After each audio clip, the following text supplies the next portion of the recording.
questa pianta di cacao abbiamo trovato un animale veramente interessante. Sembra una chimera, cioè sembra un animale composto da più animali diversi.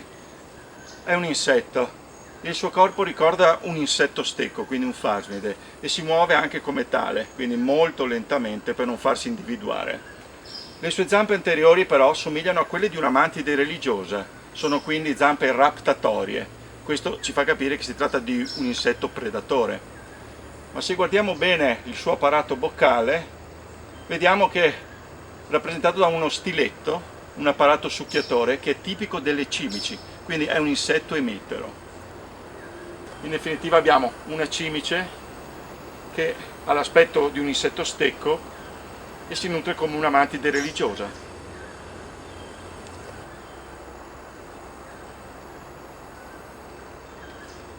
Che dire?